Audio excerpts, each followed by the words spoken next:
Este programa contém dramatizações e histórias reais que podem não ser adequadas a alguns telespectadores. Existem fenômenos que estão além da ciência. Histórias verdadeiras que desafiam explicações racionais. Um corpo aparece misteriosamente como se tivesse caído do céu. Ele tinha morrido de medo. Responda, câmbio! Seria o primeiro caso de abdução extraterrestre da Inglaterra? Cruzando o Atlântico, no México, centenas de ataques vampirescos drenam todo o sangue de rebanhos. Seria a evidência de um novo e assustador animal? Muita gente acha que foi o chupacabra. Na sua opinião de especialista, o que isso pode ser? Novas investigações questionam acontecimentos bizarros e eventos misteriosos. Eu nunca vi nada parecido. O que achamos lá embaixo? Era um objeto voador não identificado.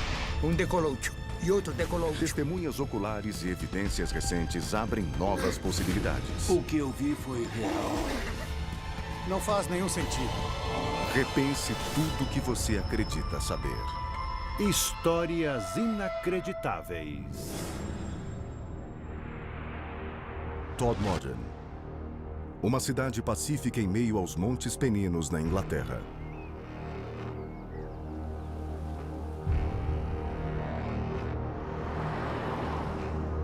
Há mais de 30 anos, os ex-policiais Alan Godfrey e Malcolm Nagley tentam desvendar a verdade por trás de uma série de eventos estranhos na cidade. Coisas foram acobertadas e acho que a história verdadeira nunca veio à tona.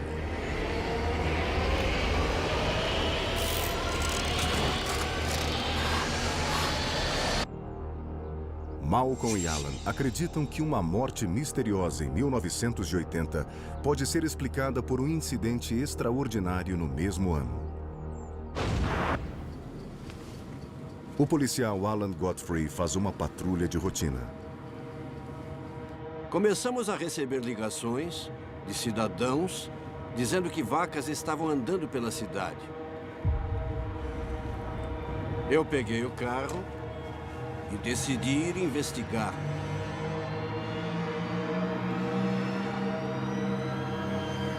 Mas em apenas 5 minutos, Alan é obrigado a parar o carro.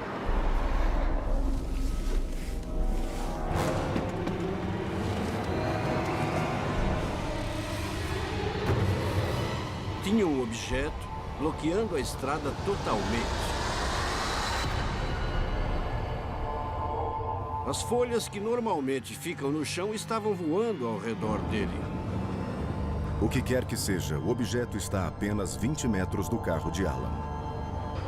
Tinha forma de diamante e flutuava a 1,5 metros do chão. Um monte de coisas me veio à cabeça. Eu nunca tinha visto nada igual. Eco Bravo 120, responda, câmbio. Policial, responda, câmbio. O pedido de reforços não é respondido. Eu comecei a desenhar, aí veio um clarão branco.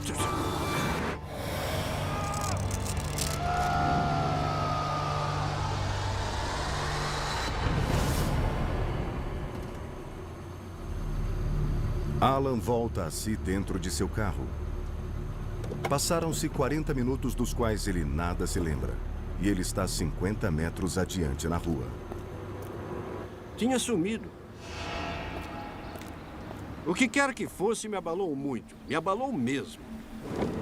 Ainda em choque, Alan volta correndo à delegacia de polícia. Eu tive que me sentar e escrever um relatório sobre o que tinha acontecido. Eu passei o relatório para o meu inspetor no fim do dia. Ele levou embora. Depois eu nunca mais o vi. O governo britânico é obrigado por lei a divulgar documentos depois de 20 anos. Mas em 2013, quando requisita o arquivo do incidente, Alan fica sabendo que ele continua indisponível. O meu relatório nunca foi divulgado. Dá o que pensar, não é? A pergunta é por quê? Para Alan, o documento contém informações que as autoridades querem suprimir, mas que são vitais para a solução de um misterioso caso arquivado.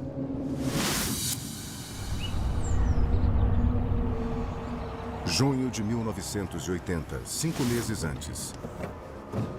Alan Godfrey recebe um caso. Um corpo é encontrado em cima de uma pilha de carvão ao lado de uma ferrovia movimentada em plena luz do dia. Quem o acompanha é seu colega policial Malcolm Agley. Parecia um lugar estranho para qualquer pessoa morrer. Eu fiquei desconfiado logo de cara. Parecia que o tinham colocado ali de propósito. Não há sinais de pegadas ao redor do corpo. E ele parece ter sido vestido às pressas por outra pessoa. Cadê a camisa dele? E o mais estranho: são encontradas queimaduras em sua cabeça e pescoço. Parecia que alguém tinha colocado eletrodos nele. Há um creme verde cobrindo algumas das queimaduras. E o homem está deitado de costas, olhando para o céu. O que chamava a atenção eram os olhos. Estavam arregalados. Parecia que ele tinha morrido de medo.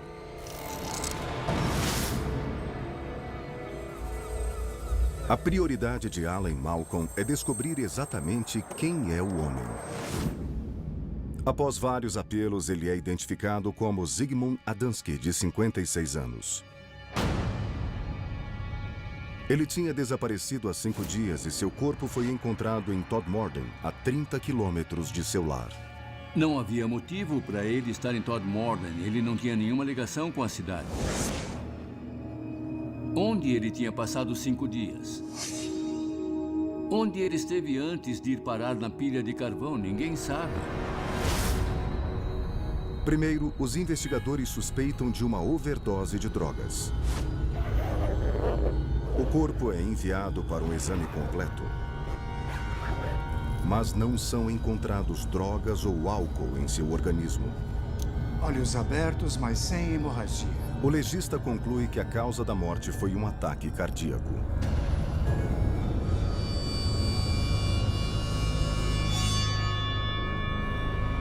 Mas fica intrigado com as queimaduras na cabeça e no pescoço de Adamski, que parecem ter sido tratadas com uma grossa pomada verde. Ele recebeu tratamento para as queimaduras, mas de quem? Pensamos que talvez ele pudesse ter ido a algum hospital, mas não tem registro da entrada dele em hospital nenhum. Como as queimaduras parecem elétricas, a polícia investiga se Adamski pode ter sido sequestrado e torturado.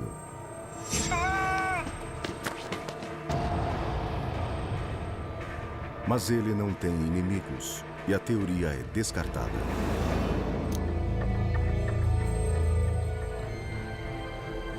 Uma amostra do creme verde que cobre as queimaduras é enviada para análise forense. Alan e Malcolm ficam pasmos com o resultado. O laboratório forense de Weatherby disse que não era nenhuma substância conhecida. O creme é comparado com uma base de dados de 6.500 substâncias, mas não combina com nenhuma. Então, quem ou o que queimou Adamski e aparentemente o tratou com a pomada desconhecida? O inquérito da morte de Adamski é encerrado com um veredito aberto e as autoridades arquivam o caso. Mas o médico legista James Turnbull depois vem a público. Como ele foi parar onde estava e o que o levou à sua morte, ou se foram causas naturais, não foi descoberto. Para Malcolm Agley, o caso é tão bizarro que a investigação não pode parar. Então, depois que o caso é arquivado, ele faz uma ligação extraoficial. Eu liguei para o legista e disse, olha, o que aconteceu com esse caso Adamski? E ele me disse, é melhor esquecer. Foi quando eu comecei a desconfiar de que tinha alguma coisa muito errada. Não fazia sentido. Por mais de 30 anos, Alan e seu ex-colega Malcolm Nagley acreditam que as autoridades escondem ligações entre o incidente de Alan e a morte de Adamski.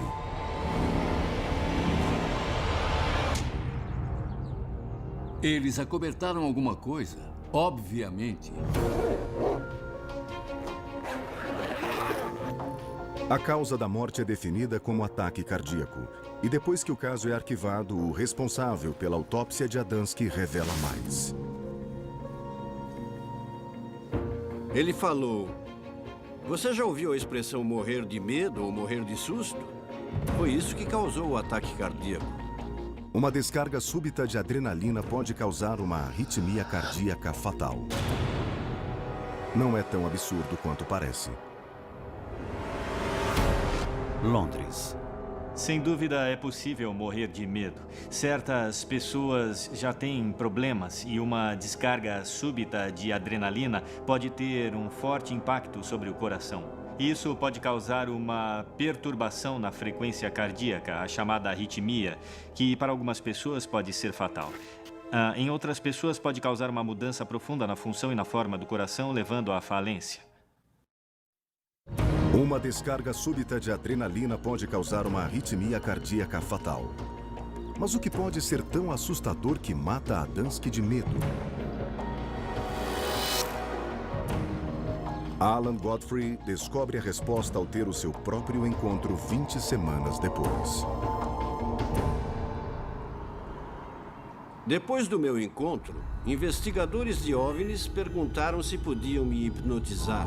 Alan nunca conseguiu explicar os 40 minutos perdidos entre avistar o OVNI e recuperar a consciência. Ele espera que a hipnose supervisionada por psiquiatras revele o que aconteceu durante este período. A regressão hipnótica é gravada em vídeo. Você vai ver agora. Eu ponho o meu braço na frente dos olhos, por causa da luz forte.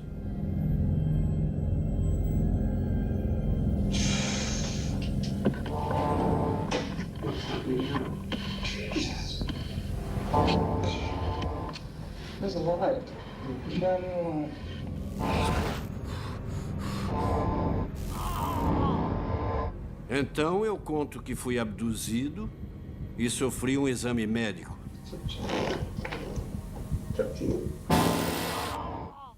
Alan diz que é submetido a exames por criaturas estranhas.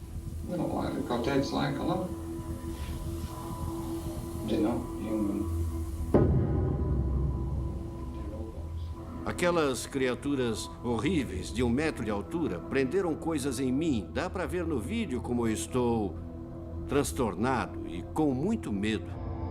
Alan acredita que foi abduzido e examinado à força por extraterrestres. Mas a hipnose não é 100% confiável. A mente de Alan pode estar simplesmente lhe pregando uma peça. Para confirmar, outro psiquiatra repete o procedimento 2 vezes.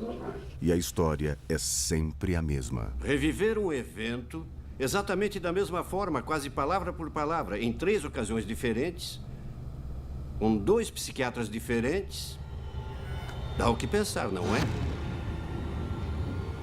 Alan acredita que o seu relato de abdução alienígena e experimentos é fundamental para explicar a morte de Zygmunt Adamski. Aconteceu comigo. A mesma coisa aconteceu com Zygmunt Adamski. Ele pode ter sido abduzido exatamente como aconteceu comigo. Obviamente por mais tempo, pois ele ficou 5 dias desaparecido. Adamski teria sido submetido aos mesmos exames de que Alan alega ter sido vítima. Isso explica as queimaduras no corpo de Adamski? Queimaduras cobertas por um creme que os cientistas forenses dizem não ser conhecido pelo homem? É possível que os exames o tenham matado de medo? Alan acredita que as autoridades policiais tenham tentado esconder a ligação entre sua experiência e a morte de Adamski. Eu recebi ordens de não falar com nenhum repórter sobre o Sr. Adamski e sobre o meu encontro. Por quê? Porque há uma conspiração. Após 20 anos, todos os registros policiais são divulgados por lei. Mas os arquivos relacionados ao encontro de Alan e à morte de Adamski continuam sendo confidenciais. Por que essas coisas não são reveladas? A verdade não veio à tona. O que as autoridades podem estar escondendo do público? O tempo todo ele se moveu pelo céu em arcos enormes.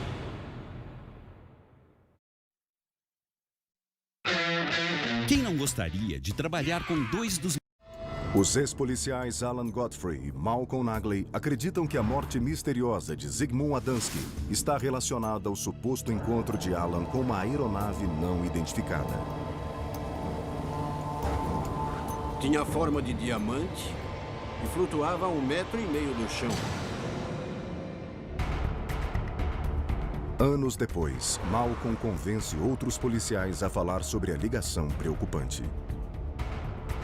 Ele localizou o ex-detetive Gary Heseltine. Eu investigo desde janeiro de 2002, quando lancei uma base de dados para policiais relatarem avistamentos na Inglaterra. Uma plataforma onde eles possam dizer: eu vi algo, para mim aconteceu de verdade. Os registros de Gary contêm eventos parecidos com o encontro de Alan em novembro de 1980. Ao todo, nós temos 5 ou 6 policiais e um civil confirmando que havia algo muito estranho no céu naquela área. Policial, responda, câmbio.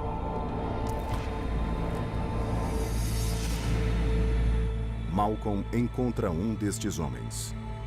O ex-policial John Porter está em serviço naquela noite com 2 colegas e concorda em trazer sua evidência a público. Nós saímos da delegacia de Halifax para procurar motos roubadas e descartadas nas pedreiras. Nós descemos a pedreira, talvez uns 100 metros, e de repente nós olhamos para trás, ninguém disse nada. Nós só viramos assim.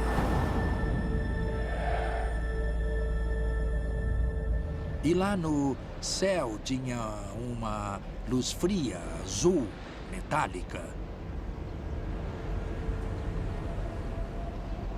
E ela pulsava. Não piscava. Pulsava. Como o objeto que Alan vê. E John também fica abalado. Mesmo agora, aqui, o meu braço está arrepiado. O tempo todo ele se moveu pelo céu em arcos enormes. Uns 30 quilômetros em 1 segundo. Era rápido, muito rápido.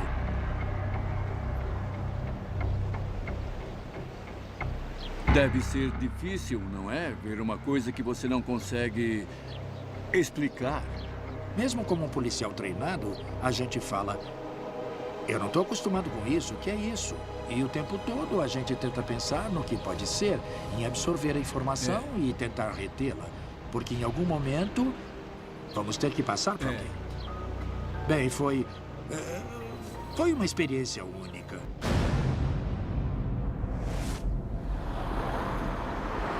Usando a informação de John, Malcolm reconstrói a sequência de avistamentos na noite do encontro de Alan. Às 4 da manhã, John Porter e 2 colegas veem uma aeronave não identificada nos pântanos acima de Halifax. Outros 2 policiais relatam ter visto uma nave indo na direção de Todmorden. 5:05 da manhã, Alan Godfrey tem seu encontro no centro da cidade. 6 policiais concordam que algo está acontecendo nos céus de Todmorden naquela noite. Temos relatos de outras pessoas além do Alan, que são pessoas confiáveis. Isso pode apontar na direção de extraterrestres.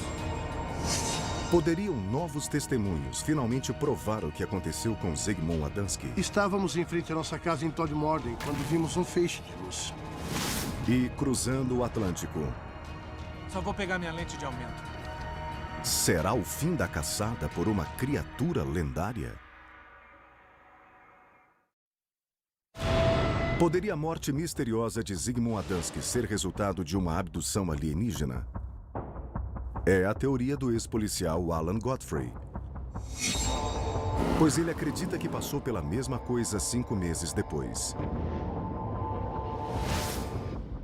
Agora, o ex-colega de Alan, Malcolm Agley, está mais perto de achar uma ligação entre os dois casos.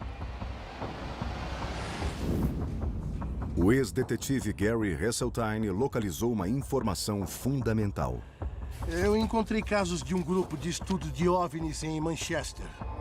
Evidências que ligam o encontro e a abdução de Alan Godfrey à morte de Zygmunt Adamski em 10 de junho de 1980. Aqui diz que nos dias 8, 9 e 10 tivemos vários avistamentos na área de Todmorden e Bradford. Gary tem um relato de um casal de meia-idade de Todmorden sobre a noite anterior ao corpo de Adamski ter sido encontrado. O casal pede para não ser identificado. Estávamos em frente à nossa casa, em Todmorden, quando ouvimos barulho acima da casa. Saímos para investigar e vimos um feixe de luz. E depois um círculo enorme brilhando em vermelho e verde acima do teto. Aí ele subiu em silêncio rumo ao céu e virou um ponto.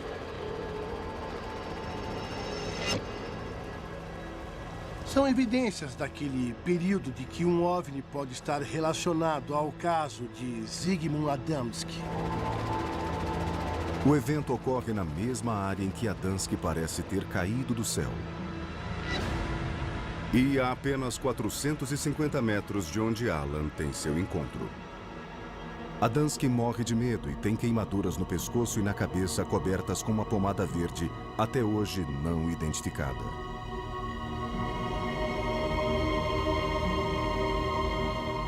É um caso absolutamente incrível e ele é considerado na história da ufologia britânica como o primeiro caso de abdução na Inglaterra. Há 30 anos, Alan e Malcolm se dedicam a encontrar a verdade. Mas seus pedidos para ver os arquivos policiais continuam sendo ignorados, embora sua confidencialidade já tenha expirado.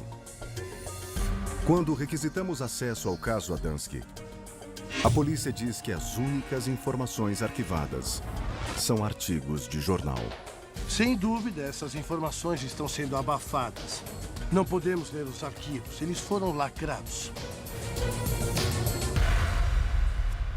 Do outro lado do Atlântico, eventos extraordinários desafiam os limites do que acreditamos ser possível. A mais de 6.000 quilômetros no México, um assassino sedento de sangue mata centenas de animais. Não tinha uma gota de sangue. Eu acho que talvez o sangue tenha sido chupado. Muita gente acha que foi o chupacabra. Os temores da população local sob um novo predador se tornaram realidade? Onde você achou essa coisa? Olha, tá se mexendo. Tá se mexendo.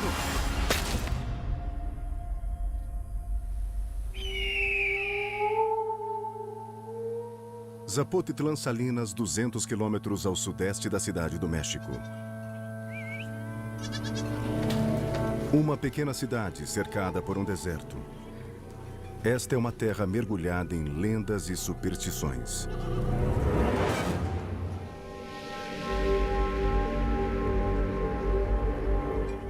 Mas o que acontece aqui em agosto de 2010 é extraordinário, mesmo para os padrões locais. Uma manhã, a criadora de cabras Domitila Cortez sente que algo está errado.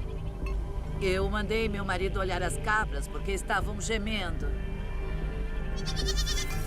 Quando seu marido, Pablo Cortez, chega ao curral, elas pararam de gemer.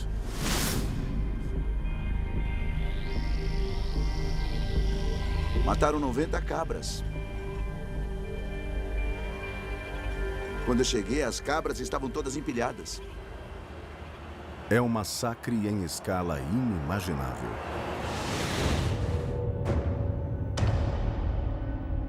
E é só o começo.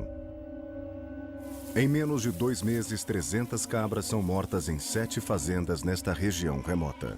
Uma coisa que a gente não conseguiu compreender é que o animal não comeu nem um pedacinho de carne. E há algo ainda mais perturbador. Não tinha nenhuma gota de sangue. Eu acho que todo o sangue delas foi chupado. A criadora de cabras, Josefina Barragan, encontra metade de seu rebanho morto e com sangue drenado. Foi uma coisa horrível, foi horrível mesmo. Pra mim foi horrível. Foi a cena mais terrível que eu já vi. Eu fiquei muito arrepiada, me deu uma sensação muito estranha. Eu nem sei dizer o que eu senti, eu só queria fugir. Eu fiquei muito impressionada com aquilo. Então, o que está matando as cabras? O jornalista Germain Nolasco é enviado da cidade vizinha Tehuacan para investigar. O que eu vivi foi uma experiência forte, sem nenhuma explicação lógica ou jornalística. Ninguém viu aquele ser. E o medo era maior. Por isso, porque ninguém sabia o que estava enfrentando. O que é o predador desconhecido? Vamos! Seria a prova da lenda mais assustadora da região? Onde você achou essa coisa? Um predador misterioso no México rural deixa um rastro de 300 cabras mortas. O jornalista Germain Nolasco entrevista fazendeiros sobre os ataques bizarros. Eu localizei 2 ou 3 pessoas afetadas.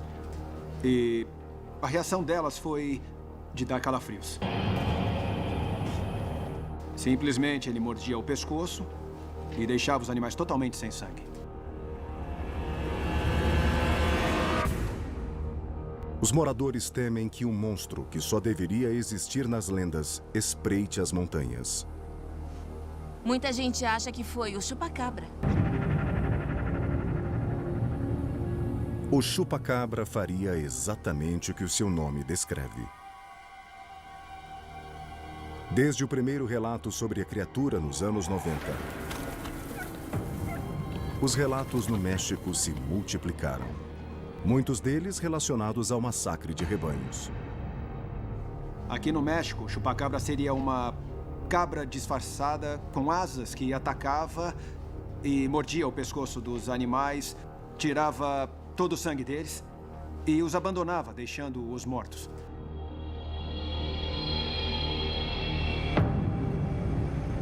Os artigos de Nolasco chegam a Ken Gerhard, um criptozoólogo texano que passou anos reunindo evidências sobre predadores desconhecidos no continente americano. Mas no México é difícil separar o fato da ficção.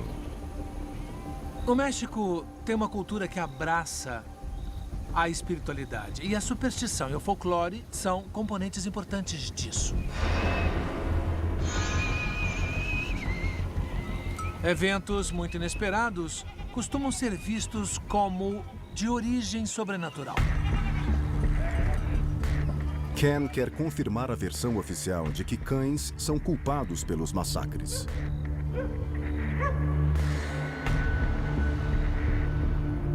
Três cães selvagens são capturados pelas autoridades e sacrificados. O caso é investigado pelo chefe de polícia, Leonardo Sanches. Mas ele nunca concordou com a conclusão oficial. Era uma coisa desconhecida, uma coisa nova que estava acontecendo. E até hoje não descobrimos que animal foi que matou eles. Agora que deixou a polícia, ele concorda em ajudar Ken em sua investigação. Cães selvagens podem estar por trás das mortes? Para descobrir, eles retornam a uma das fazendas onde 25 cabras foram mortas. Você pode mostrar, Teodoro, onde esses animais foram feridos? Nós podemos pegar uma dessas cabras e você me mostra exatamente onde foi a lesão? Essa aí? Ótimo. Quando ele veio, ele mordeu o animal bem aqui. Aqui? E as presas deixaram marcas onde o sangue foi extraído. Então todas as marcas são na garganta? Na área do pescoço? É, foi bem aqui que achamos as marcas dos dentes das presas. Sempre aqui. As presas eram longas e afiadas, como as de um felino. Se todas as cabras têm estas marcas no pescoço, os cães parecem suspeitos improváveis. O problema da teoria dos cães selvagens é a falta de sangue. Se cães tivessem atacado e matado todo um rebanho de cabras, haveria sangue em toda parte. Germain Nolasco concorda. Ele investiga os cães culpados pelas autoridades e identifica outra falha fatal na teoria. Não tinha lógica. 3 cachorros praticamente desnutridos. Não podiam ter matado todas aquelas cabras. Se não cães, que outro predador seria forte o bastante para matar centenas de cabras adultas com uma única mordida no pescoço? É possível que o culpado pelas mortes em Puebla seja um leão da montanha extremamente violento. Leões da montanha são vistos rondando a área. Oh my God! It's a... Are you getting it? Yes. Oh my God. Estas imagens raras do predador tímido foram gravadas em 2008. Elas mostram como o leão da montanha sufoca um cervo com uma única mordida no pescoço. Normalmente, os ataques não derramam muito sangue. E os leões da montanha também matam por esporte. Existe um caso em Utah no qual 2 leões da montanha mataram mais de 100 ovelhas em uma noite. Mas as cabras mortas apresentam as marcas de um ataque de um leão da montanha.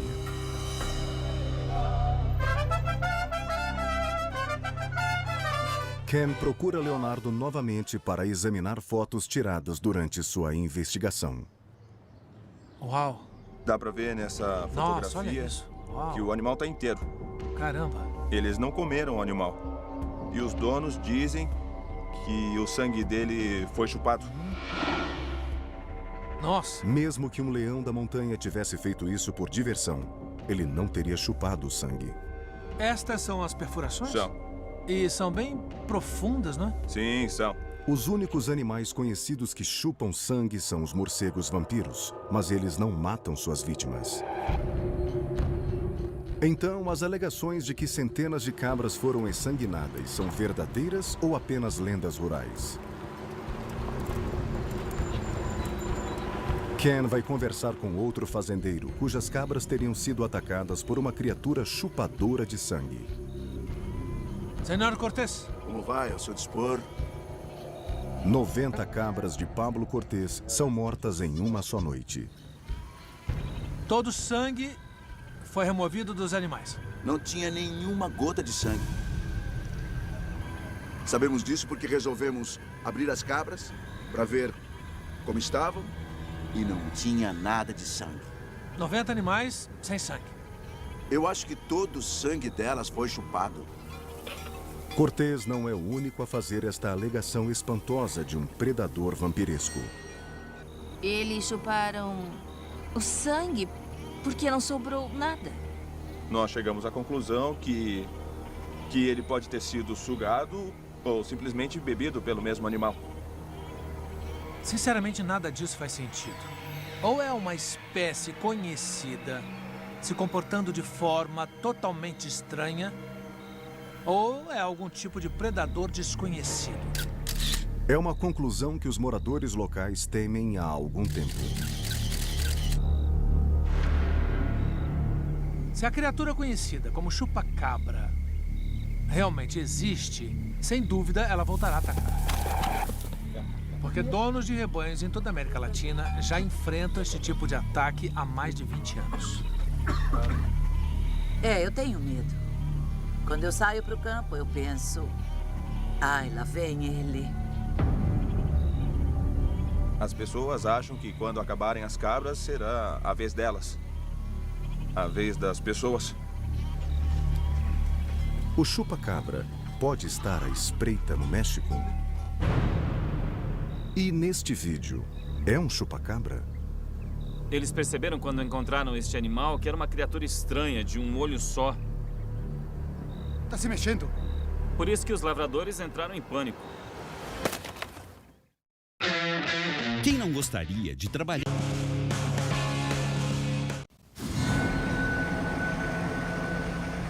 O criptozoólogo Ken Gerhardt está investigando a morte misteriosa de animais em Puebla, no México. Rebanhos de cabras inteiros são encontrados mortos e sem nenhum sangue. Com todas as explicações racionais descartadas, ele é obrigado a considerar o antigo temor da população local, de que o culpado é o lendário chupa-cabra. Ken fica sabendo de uma evidência extraordinária no estado vizinho de Michoacán. O jornalista Salvador Mora tem vídeo de uma criatura não identificada que fazendeiros culpam pela morte de suas cabras. Existem alguns casos que podemos atribuir a esta criatura estranha.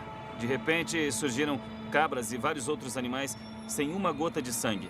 E justamente por isso, podemos pensar que este estranho ser tem muito a ver com o chupa-cabra. Em outubro de 2013, homens trabalham na lavoura quando seus cães ficam agitados. Eles são atraídos a uma área específica da vegetação. De repente, eles viram alguma coisa estranha se mexendo no meio dos arbustos. O que é isso? Quando observaram a princípio, eles puderam ver que estava sobre 4 patas. Mas quando chegaram mais perto, o animal estranho conseguiu se erguer sobre 2 patas. E eles viram que era uma criatura estranha de um olho só. Temendo que o monstro de um só olho esteja prestes a atacar, eles se desesperam. Tá se mexendo! Tá se mexendo! Cortaram a cabeça dele e jogaram o corpo para os cães que o devoraram. Foi quando começaram a analisá-lo.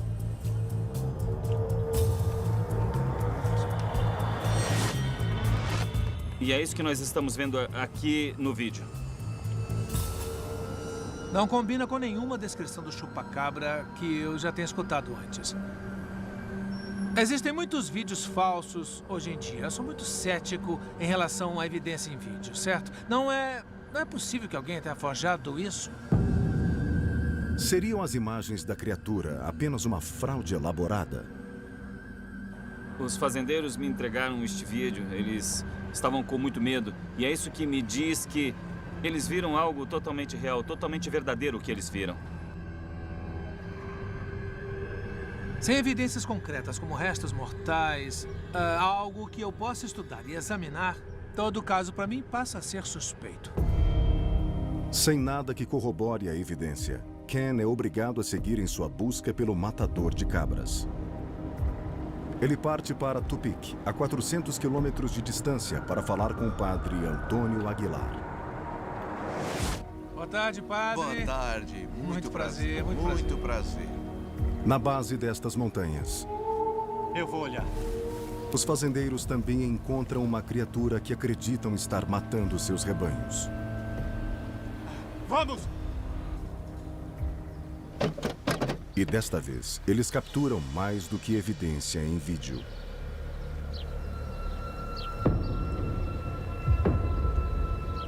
Quando peguei esta criatura nos meus braços, nas minhas mãos, notei que tinha morrido há pouco tempo. Deixa eu examinar com a minha lente de aumento. Assim que o padre Aguilar recebe a criatura, seu primeiro instinto é preservá-la. Era grande e quase não cabia no frasco. E depois eu o coloquei no vidro e enchi de álcool. Embora tenha encolhido, seus traços foram bem conservados.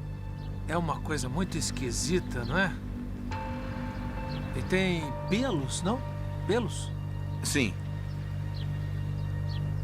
Tem 8 membros, que terminam em cascos, como um bode. Originalmente, a criatura tinha meio metro de comprimento. Ela tem 2 caudas, uma na frente e outra nas costas. E 8 membros que terminam em cascos. Ela tem 4 orelhas, 2 das quais parecem chifres. Qual é a relação dele com os ataques? Nós perdemos muitas cabras. Elas eram encontradas com marcas no pescoço, supostamente de chupa-cabras.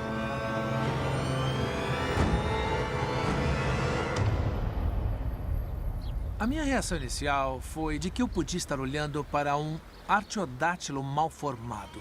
É a família que inclui as cabras e ovelhas. Alguma coisa desse tipo.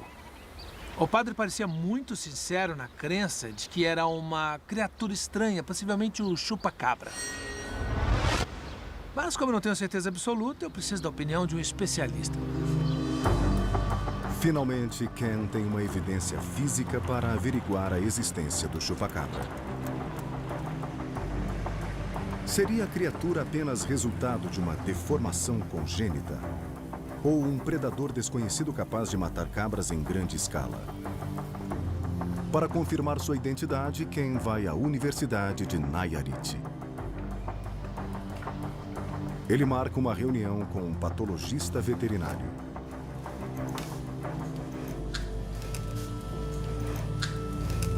Na sua opinião de especialista, o que isso pode ser?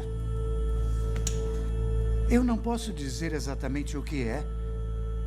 Pelo que eu posso ver, tem cascos nas patas, elas são fendidas e ele tem outras características que fazem parecer um pequeno ruminante, mas não são características usuais de um animal comum.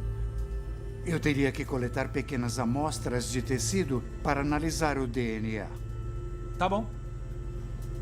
Antes do exame de DNA, é preciso checar a possibilidade de o álcool do frasco estar contaminado. Ken, me ajuda a abrir isso? Certo.